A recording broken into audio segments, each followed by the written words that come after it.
Today's question: can we deal with the demands of our decisions? Can we deal with the chores of our choices?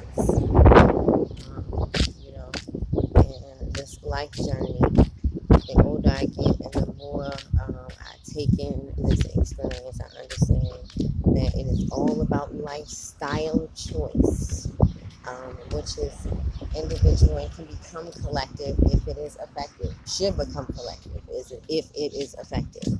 But lifestyle choices. And it sounds very easy and real flip it of the tongue, right? But a lot of times we make choices believe in our minds, but are not necessarily willing, ready, or prepared to make the changes in our bodies, in our energies, in our time, in our efforts, right? We can dream and aspire, which means we have something in our mind that we may not have in our being yet for lots of reasons, because we may not know how to do it. Um, from example, or from practice, or from both. But um, getting along with that and how we get along with that makes all the difference in our individual experience. A lot of times, for myself, I have found myself being in conflict, unnecessarily so, in this process of change, especially because for a person like myself, at a certain point, I decided to get along with change intentionally and to study change. But there was still a certain part of me that was hanging on to the old me and feelings of who she was, or um, the essence of her efforts, right? And having to detach from that emotionally and still being in the process of that, to be able to continue unfolding and becoming all of who else I am supposed to be, as we are on an evolving journey. Like, nobody is the same person they were as at 35 as they are at 65, whether it's with choice or without choice, with awareness or without awareness. That is going to happen inevitably, that aging process. And a while ago, intentionally, I decided I wanted to age well. And part of me aging well has to do with things that I put in place now, and really being in a place of being able to look at it that way sometimes, like, do the things that would help my older self now. There are times, in my mind and body split, where I will find myself doing yoga practices just because, and in that same very moment, I will be on myself about, what I'm not doing right, what I'm not doing right. And I'm like, you're in the process of doing a practice that's going to so benefit you in so many ways. It's already benefiting your body in ways that you may not even really understand yet. But and have seen evidence that these practices work long term.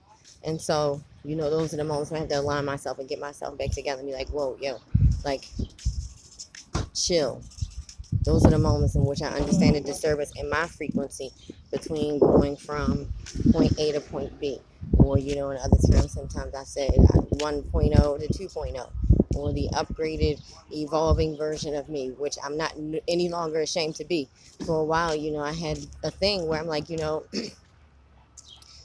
we come from a society that tells us that change is like switching up on people. What I do come from a culture where change is like, or being different, or making a difference, or doing something different can be like you switching up on another person. And that negative narrative can be entrapping, um, mentally and spiritually, because people sometimes act out on that. Um, and so, that's where the healthy dialogue for me had to come into place, in this process of change, and permitting myself, to move forward in this rites of passage, because we're just passing through this thing. And, every day is a page, and are we passing the test? Are we writing out passages of these things that we're experiencing? Are we passing through in peace when we're moving about?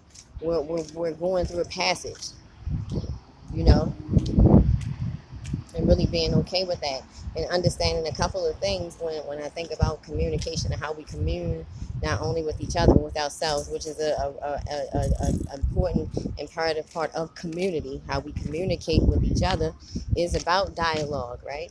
And I think about not only the ways in which we speak to each other, in which we take in, but the ways in which we speak to ourselves, and working on that, the dialogue, healing the dialogue, healthy dialogue, which if you break the word down is heal thy dialogue.